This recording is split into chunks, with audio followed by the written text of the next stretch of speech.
हाँ जी ma'am sir, कैसे हैं आप? स्वागत है आपका एक बार फिर इस यूपीएससी मिशन पर। जो लोग एक ज़बरदस्त तैयारी में लगे हुए हैं, फिर लगने वाले हैं, मैं उनका हार्दिक स्वागत करता हूँ। देखो, आज जो मैं आपने बताने जा रहा हूँ यूपीएससी की जर्नी में कई सारी गलतियाँ, ऐसी गलतियाँ जो हमें दिखती नहीं है लेकिन हम करते हैं, है ना।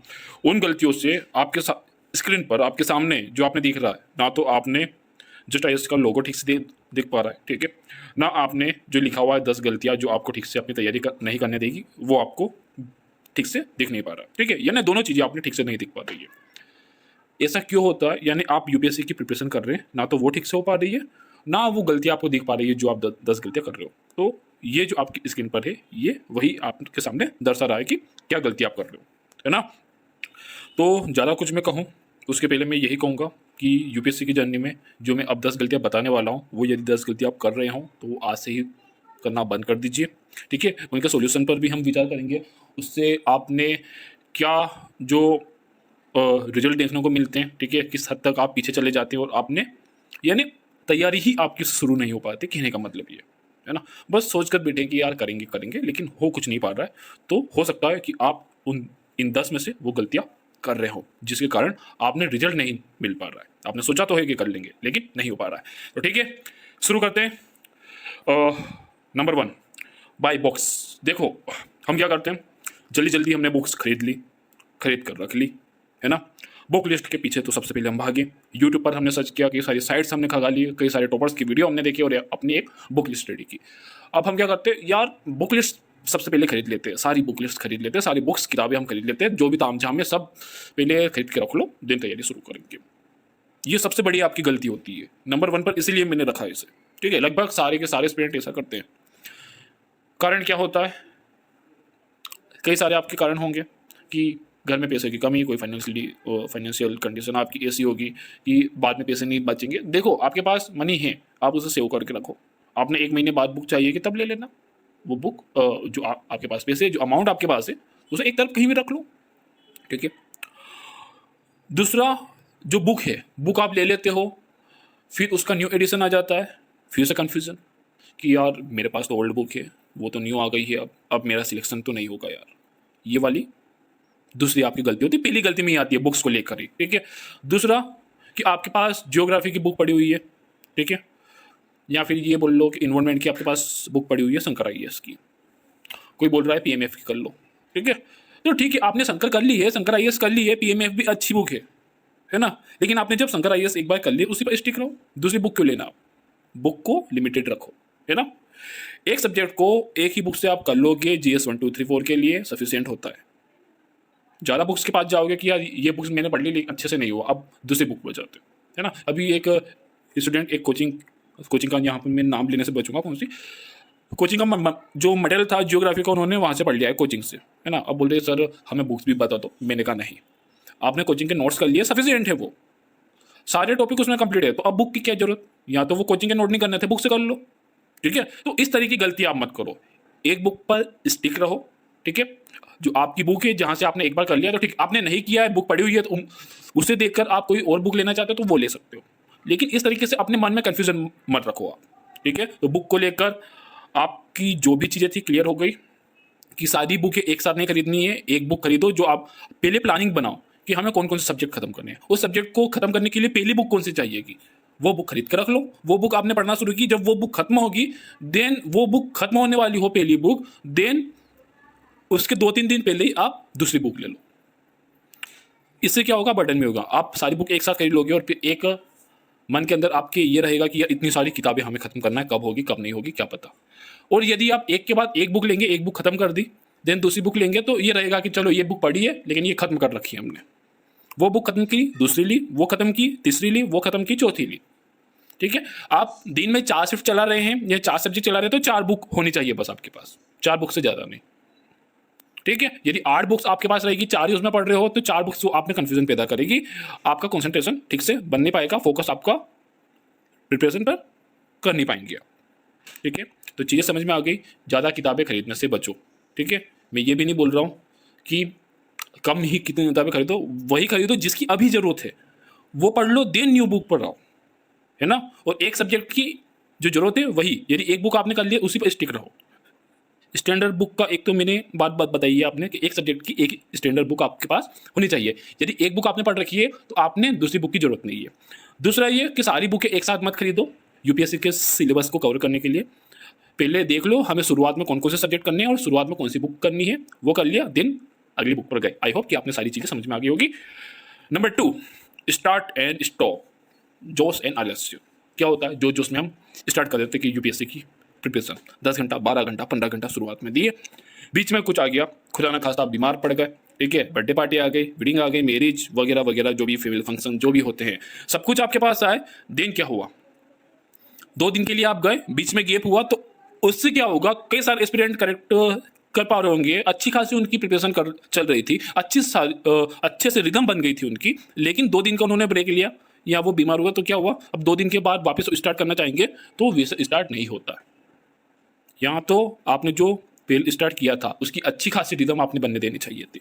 और 2 दिन का भी आप ब्रेक ले रहे हो तो कहीं ना कहीं 10 मिनट, ठीक है, आप रोजाना 5 सब्जेक्ट पढ़ रहे हो, ठीक है, और 12 घंटे तक पढ़ रहे हो, तो ठीक है, 2 दिन का आपने ऑफ चाहिए, तो वो जो 5 सब्जेक्ट आपके हैं वो 10-10 मिनट आप कर पढ़ लो, ठीक है, 10-10 मिनट, 5 सब्जेक्ट, 1 घंटा तो लगता है, 1 घंटा कहीं से भी ले आओ, ठीक है, रात को सोते समय उन सारे सब्जेक्ट की 10-10 मिनट की वीडियो देख लो, तो वो रिदम आपकी बनी हुई रहेगी सारे सब्जेक्ट्स की, ठीक है।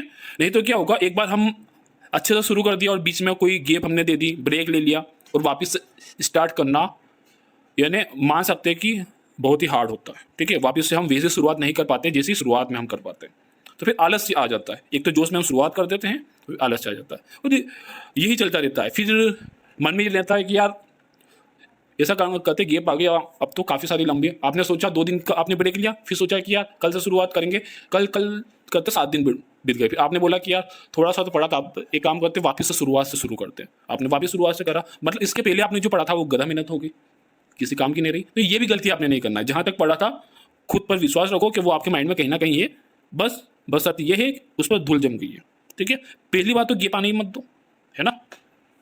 तो ये समझ में आया, स्टार्ट स्टॉप आपका नहीं होना चाहिए। एक बार स्टार्ट किया है तो पूरा खत्म करके ही स्टॉप करना है। यदि ये गलती आपने की है तो शुरुआत से, ठीक है, पिछला सब कुछ भूल जाओ, स्टार्ट कर दो एंड स्टॉप आपका 15 महीनों के बाद लगना चाहिए, ठीक है।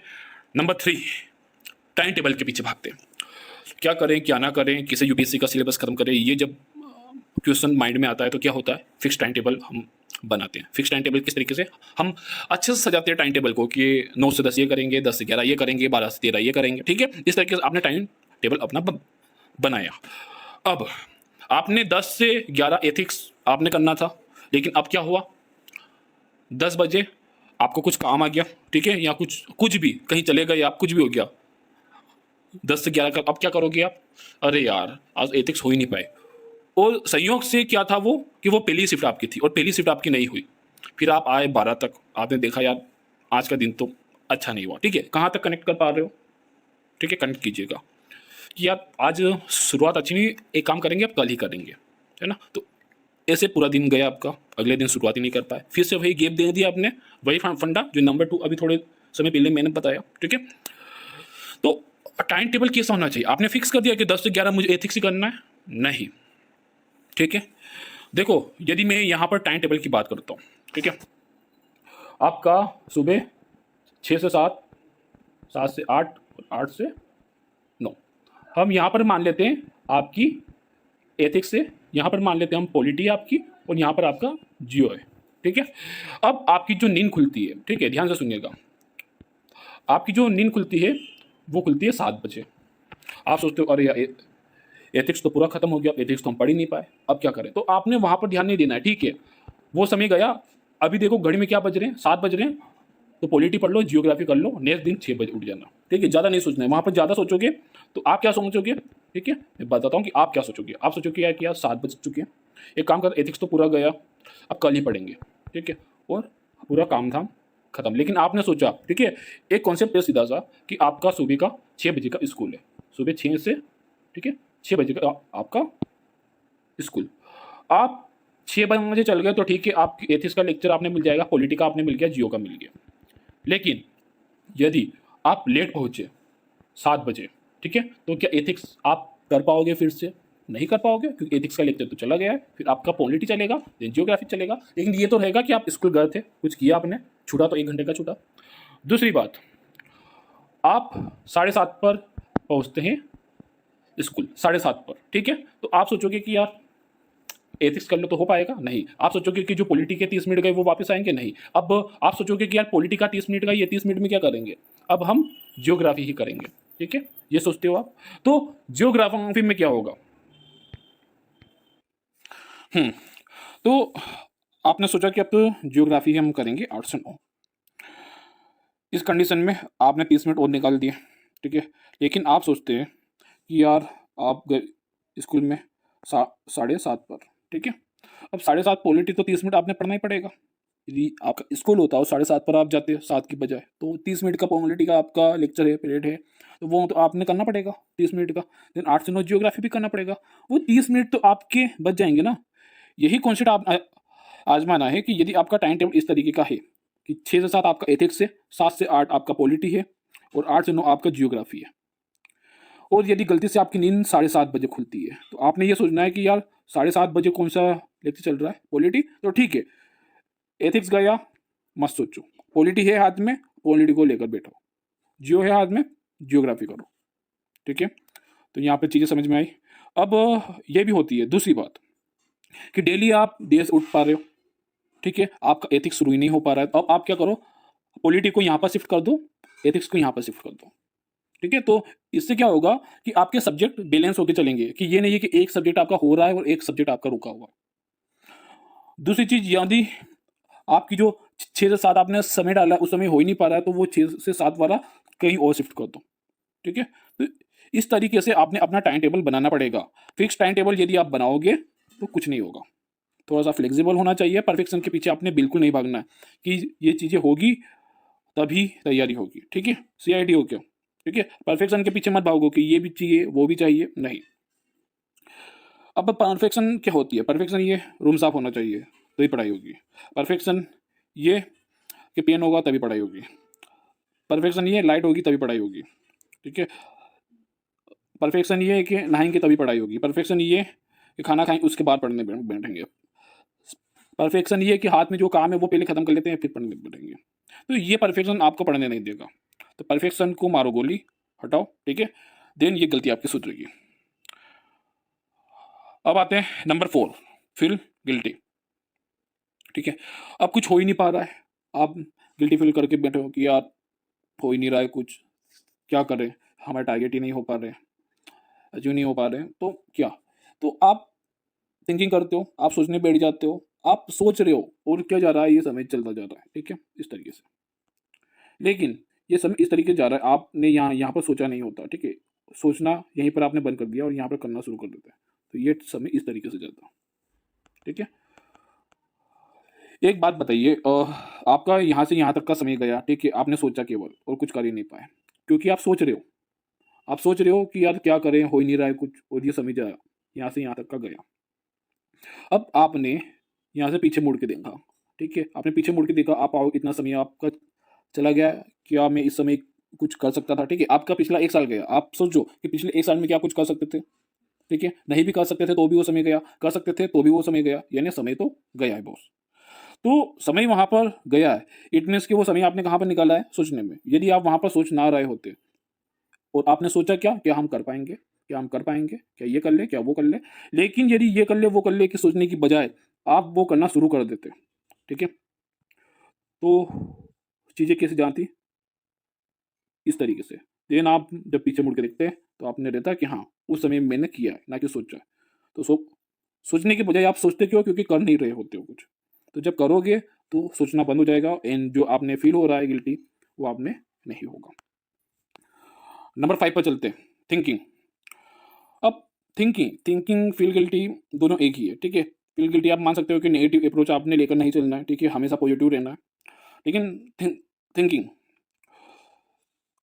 आंसर राइटिंग कब करेंगे, टेस्ट कब करेंगे, रीजन भी तो करना पड़ेगा, और उसी सेट का क्या करें। अ, हिंदी मीडियम है, हमारा इंग्लिश में मीडियम है, हम टाइम मैनेजमेंट कैसे करें, ठीक है।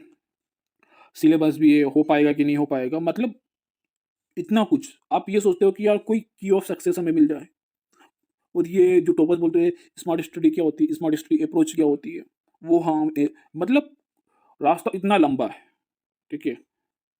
1.5 ईयर, और आप चाहते हो 1 मंथ में आपने वो सब कुछ मिल जाए, ठीक है? तो वो पॉसिबल है? नहीं।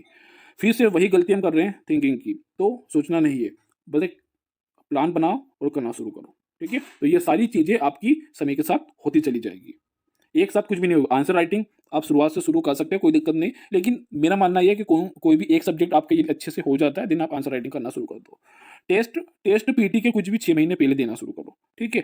रिवीजन टाइम टू टाइम होना चाहिए, ठीक है? ज़्यादा गैप नहीं होनी चाहिए कि 5 महीने पहले पढ़ा था सब्जेक्ट, देन 5 महीने बाद आप रिवीजन कर रहे हो, तो फिर कहाँ से हो पाएगा, है ना?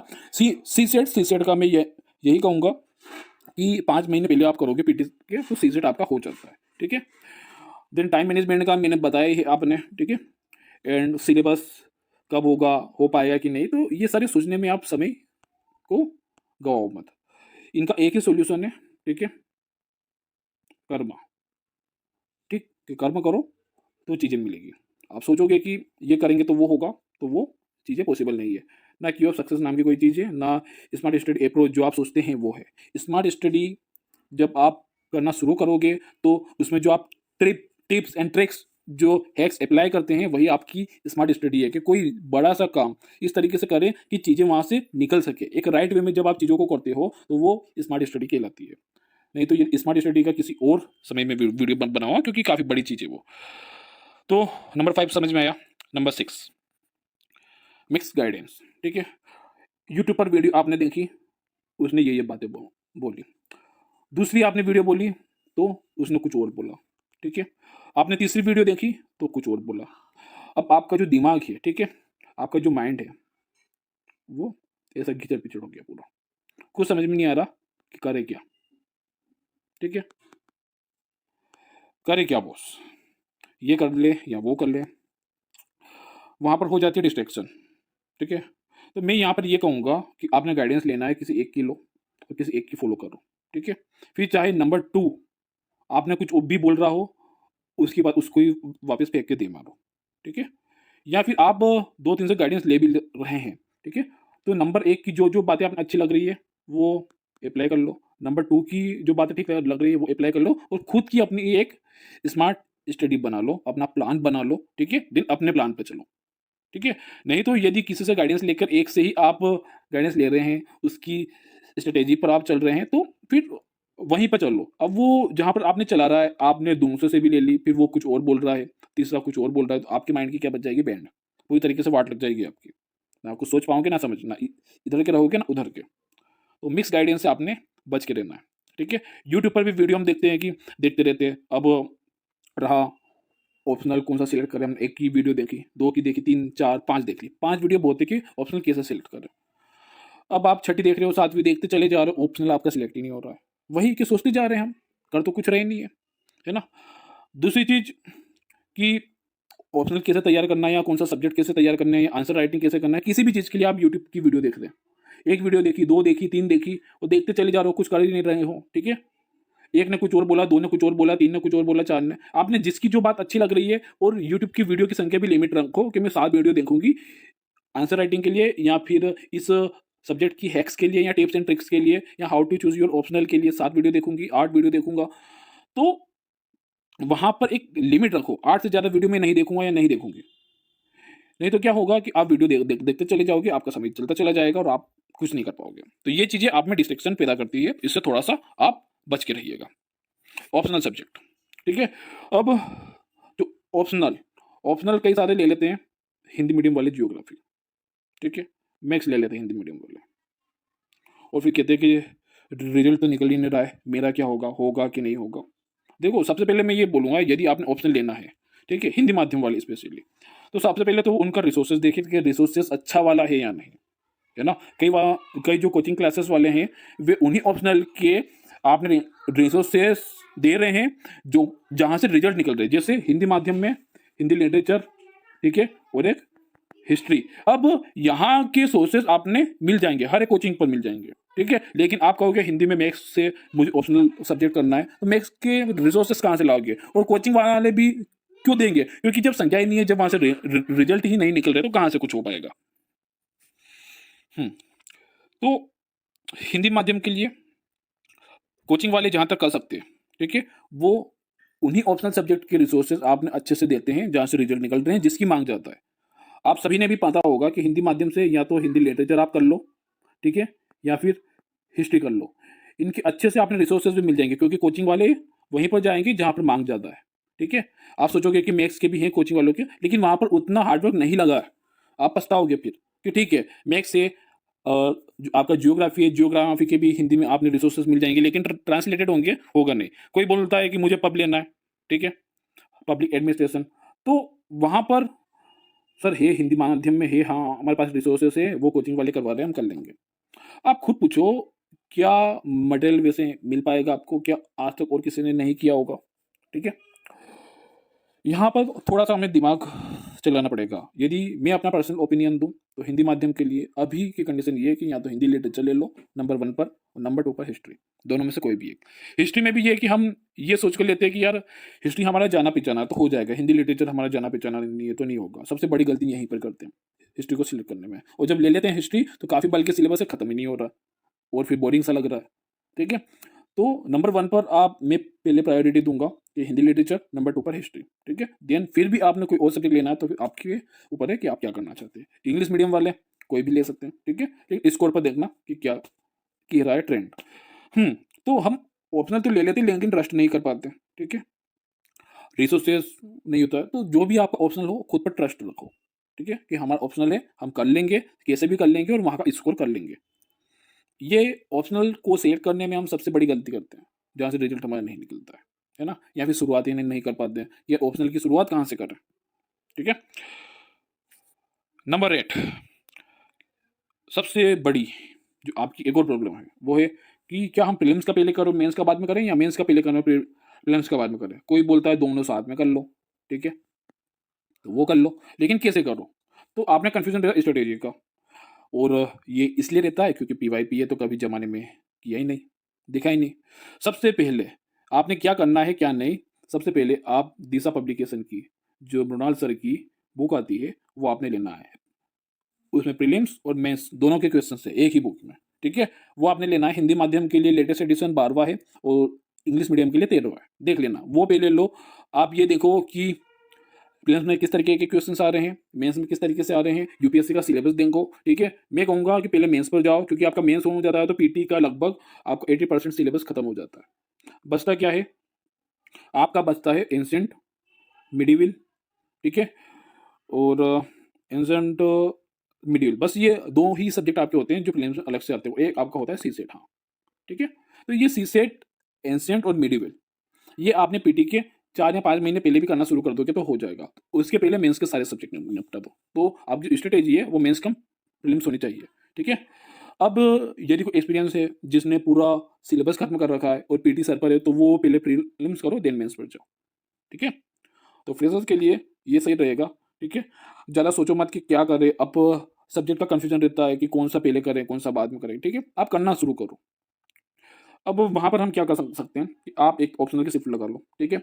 एक आप मेंस के सब्जेक्ट ले लो, जो प्रीलिम्स में नहीं है, ठीक है? जैसे मतलब प्रीलिम्स में कुछ हिस्सा उनका है, जैसे कि डिजास्टर मैनेजमेंट आपका हो गया, एथिक्स आपका हो गया, आपका कंप्लेक्स इंस्टीट्यूशन हो गया, सोशल जस्टिस हो गया, सोसाइटी हो गया, सिक्योरिटी हो गया, ये सारे सब्जेक्ट। देन कोर एरिया की आप 2 शिफ्ट ले लो, ठीक है? कोर एरिया में कौन से सब्जेक्ट आते हैं?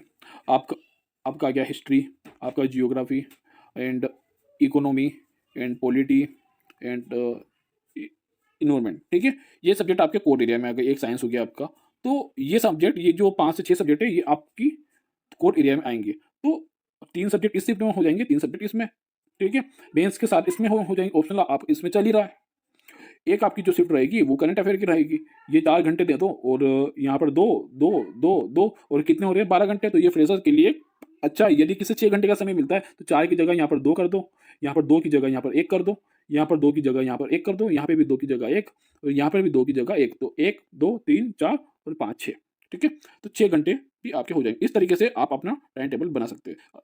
अन्यथा आप ये सब झंझट में नहीं पड़ना चाहते हैं तो हमारा डे 1 से लेकर, ठीक है, लास्ट तक जितने भी डे जाएँगे 365 डे आप मान सकते हो, वहाँ तक का हमारा टाइम टेबल चल ही रहा है। तो वो डेली एक वीडियो आप देखो, अपना टाइम टेबल लो, जो वीडियो में बताया गया उस दिन का वो कर लो, देन डे 2 की वीडियो देख लो, उसमें जो बताया फिर वो कर लो, ठीक है? तो टाइम टेबल आपने चाहिए तो डेली टाइम टेबल भी हमारे चल रहे हैं, वो आप देख सकते हैं। तो प्रीलिम्स कम्स मेंस और मेंस कम्स प्रीलिम्स, ये मैंने आपने बता दिया। तो सबसे पहले आप सिलेबस और पीवाईपीए को अच्छे से एनालिसिस करो, क्योंकि वो जब तक आप देखोगे नहीं, अब बहुत सारे अरिहंत की बुक खरीद लेते हैं पीवाईपीए के लिए, ठीक है, प्रीवियस ईयर पेपर के लिए क्या करते हैं, वो अरिहंत की बुक खरीद लेते, अरिहंत में टॉपिक वाइज दिए गए नहीं है, सब्जेक्ट वाइज है ना। तो अरिहंत की बुक जिसने भी ले ली है फेंक दो, फाड़ फोड़ा के फेंक दो। दिशा पब्लिकेशन की बुक होगी तभी जी आपने प्रीवियस ईयर पेपर अच्छे से समझ में आएंगे। 9th, जो मैंने अभी ही बताया है कि सी सेट एंसेंट मिडिवल पहले ले लेते हैं, ठीक है। वेंटेज पता नहीं होता कि क्या है, अभी मैंने बताया कि सी सेट और आपके जो एंसेंट है, ठीक है, सी सेट एंसेंट मिडिवल आपने कब लेना है, कैसे लेना है, ठीक है। तो 9th गलती हम ये करते थे कि ये पहले ले लेते हैं, देन हम मेंस के सब्जेक्ट करने लग जाते हैं, ठीक है। आपने ये करा, देन 5-6 महीने बाद फिर आपका पीटी है, तब आपने करा, तो 7 महीने के बाद जब आप करोगे तो ये किया हुआ सारा भूल जाओगे, तो क्या हुई, गधा मेहनत। 10वां point, open many subject, revision में दिक्कत लाइक गधा मेहनत। आपके पास समय अब 4 घंटे ही है, ठीक है। आपने इकोनॉमी भी चला रखी है, आपने जियोग्राफी भी चला रखी है, आपने पॉलिटी भी चला रखी है, आपने हिस्ट्री भी, और भी को 1-1 घंटा आप समय दे रहे हो, है ना। अब 1-1 घंटा आप दे रहे हो तो चीजें दिक्कत भरी तब होगी जब आपके पास समय कम है, 1 घंटा ही दे रहे हो, 1 घंटा ही दे रहे हो, 1 घंटा ही दे रहे हो, और सारी क्या है, सारी कोर एरिया की है, मेंस का कहाँ है इसमें, मेंस के जो छुटपुट टॉपिक है वो आप यदि पहले से कर लेते अच्छा रहता है ना। तो काफ़ी ज़्यादा सब्जेक्ट खोलने पर एक तो हमें दिक्कत आती है, दूसरी ये कि कोई सोचता है कि यार पहले पॉलिटी कर लेता हूँ मैं, ठीक है। अब आपने पॉलिटी खोल ली, ठीक है, आपने 1 महीना पॉलिटी को खत्म करने में लगा, देन आपने हिस्ट्री खोल ली, हिस्ट्री पूरी आपने खत्म की, 1 महीना लगा, देन आपने इकोनॉमी खोल ली, 1 महीना लगा, देन आपने जियोग्राफी खोल, उसे खत्म करने में, यानी आपका पॉलिटी, जियोग्राफी, हिस्ट्री, इकोनॉमी 4 महीनों में 1-1 महीने लिए और चारों खत्म हो गए, देन आप इन्वायरमेंट ली, वो खत्म हो गई 1 महीना। तो जब आपने जो पॉलिटी आपने पहले महीने पढ़ा था, ठीक है, अब वो आप 5 महीने बाद रिवीजन करोगे तो क्या आपने याद रहेगा, ठीक है, और फिर रिवीजन में दिक्कत होगी, फिर कहोगे सर हमने जो पढ़ा था सारा भूल गए। तो एक जो लंबी गैप होती है, ठीक है, कि किसी भी सब्जेक्ट को पढ़े ज़्यादा समय आपने नहीं होना चाहिए, इसलिए क्या करते हैं हम कि काफ़ी सारे सब्जेक्ट आपने खोल लेने चाहिए, काफ़ी सारे सब्जेक्ट, जैसे आपने 2 मिनट, जैसे आपने पॉलिटी खोल लिया, जियोग्राफी खोल लिया, इधर आपने एथिक्स खोल लिया, इधर आपने ऑप्शन खोल लिया, अब पॉलिटी जियोग्राफी आपका 1 महीने में खत्म, देन आपने हिस्ट्री ले लिया, ठीक है, देन आप इकोनॉमी ले लिया, ठीक है। और कोई भी सब्जेक्ट आप जब खोलो तो उसे कम से कम 2 से 3 बार खत्म करो, देन अदर सब्जेक्ट पर जाओ, या कोई भी बुक आप खोलो तो कम से कम उसे 2 से 3 बार खत्म करो उस बुक को, देन अगली बुक पर जाओ, चाहे फिर एनसीईआरटी भी आप क्यों ना पढ़ रहे हो, 6 क्लास की बुक 2 बार पढ़ो, उसके बाद 7th की बुक पर जाओ, ठीक है। देन आपने पॉलिटी यहाँ पर पढ़ा, आपने जियोग्राफी पढ़ा और आपने 2 से 3 बार पढ़ा है, और फिर आप हिस्ट्री इकोनॉमी पर जा रहे हो, फिर आपने ये 2 से 3 बार पढ़ा है, फिर आप इकोनॉमी फिर कोई और सब्जेक्ट पर आप जा रहे हो, इन्वायरमेंट और साइंस एंड टेक, ठीक है। तो चूंकि आपने 2 से 3 बार पढ़ा है, दूसरा आपने 2 महीने से ज़्यादा नहीं हुए इस सब्जेक्ट को खोले, तो आपने वापस आप जब रिवाइज करोगे तो आपने रिकॉल आसानी से हो जाएगा, ठीक है। तो रिवीजन में दिक्कत नहीं होगी, नहीं तो क्या होगा कि 5 महीने जो आपने पहले पढ़ा है और 5 महीने तक रिवीजन नहीं किया है तो गधा मेहनत हो जाएगी। तो कोशिश ये करो कि 3 से 4 शिफ्ट लेकर चलो, एक आप ऑप्शनल की हो गई, एक आपकी मेंस के सब्जेक्ट की हो गई, एंड 2 कोर एरिया की हो गई, ठीक है। एंड एक जो करंट की आपकी चलेगी थी, बाकी आप मेरा टाइम टेबल देख सकते हो जो डेली चल रहा है।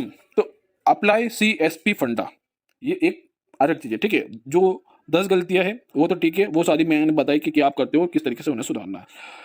दूसरा है कि आपने CSP फंडा अपनाना है। क्या होता है ये समझते हैं। एक तो आपकी कंसिस्टेंसी होनी चाहिए कि रेगुलर आप होने चाहिए, ठीक है। आज पढ़ना है, कल भी पढ़ना है, पढ़ते चलना है, ऐसा नहीं कि आपने वहाँ स्टॉप लगा दिया तो कुछ नहीं होगा बॉस, ठीक है, सारी गाधा मेहनत हो जाएगी। आपने स्टेबल रहना है, ठीक है, आपने ज़्यादा कुछ नहीं सोचना, स्थिर रहना है, ठीक है, शांति से आपने चलते रहना है कि ठीक है, ज़्यादा सोचना नहीं है, ज़्यादा टेंशन नहीं लेना है, रिजल्ट का नहीं सोचना है क्या होगा क्या नहीं। दूसरा, आपने अपनी बुक पर स्टिक रहना है, अपने सोर्सेस पर आपने स्टिक रहना है, जो आप कर रहे हो उस पर स्टिक रहना है, बार बार चेंजेस नहीं करते रहना है प्लानिंग में, ठीक है। चीज़ें जब चीज़ों का रिजल्ट नहीं मिलता है तो हम प्लानिंग चेंज कर देते हैं, लेकिन चीज़ों का रिजल्ट मिलने में थोड़ा सा वक्त लगता है, ठीक है। तो थोड़ा सा खुद को वक्त दो, अपनी प्लानिंग को वक्त का समय दो। तीसरा, साइलेंट रहो, ठीक है। देन पेशेंस आपने रखना पड़ेगा बॉस। यदि पेशेंस नहीं रखा और आपने जल्दबाजी में कुछ इधर से उधर कर दिया और ज़्यादा आपने सोचा, क्योंकि ये सारी चीज़ें यदि आपने ये चीज़ कर ली, कंसिस्टेंसी आप लगातार चल रहे हो तो आप स्टेबल रहोगे, स्थिर रहोगे, क्योंकि चल रहे हो आप, ठीक है। आप अपने सोर्सेस पर स्टिक हैं तो आप साइलेंट रहोगे, ठीक है। अपने सोर्सेस पर आप स्टिक हैं, चीज़ें निकलेगी, इसके लिए आपने पेशेंस चाहिएगा। ठीक है, तो ये सारी चीज़ें आपकी पूरी जर्नी में काम आएगी। तो सीएसपी फंडा हमेशा आपने याद रहना चाहिए कि इसके बिना आपका यूपीएससी नहीं होगा बॉस। ये सारी चीज़ें आपने करना ही पड़ेगी। हार्ड वर्क एक अलग चीज़ है, ठीक है? हार्ड वर्क तो सभी में लगता है, लेकिन हार्ड वर्क हम कर लेते हैं, लेकिन हमारा माइंड वहाँ पर क्या नहीं होता, स्टेबल नहीं होता है। हम अपने हार्ड वर्क में कंसिस्टेंसी नहीं रख पाते हैं, हम अपने सोर्सेज पर स्टिक नहीं रख पाते, साइलेंट नहीं रहते हैं, ठीक है? पेशेंस नहीं बना पाते हैं, तो हार्ड वर्क से होगा भी क्या? तो यही कहूँगा कि सोचो मत। हम्म, ठीक है, तो यही कहूँगा बस कि ज़्यादा सोचो मत और अब करना शुरू करो, ठीक है? सारी चीज़ें मैंने आपने बता दी है। बाकी आप एनी क्वेरी गाइडेंस प्रोग्राम के लिए यूट्यूब पर कमेंट करें, टेलीग्राम ग्रुप में मैसेज कर सकते हैं, इंस्टाग्राम पर मैसेज कर सकते हैं, डिस्क्रिप्शन में देख लीजिएगा। चीज़ें समझना है, डिसलाइक करके क्यों नहीं मारो। एंड यही था। Thanks lot guys, thank you for watching my video.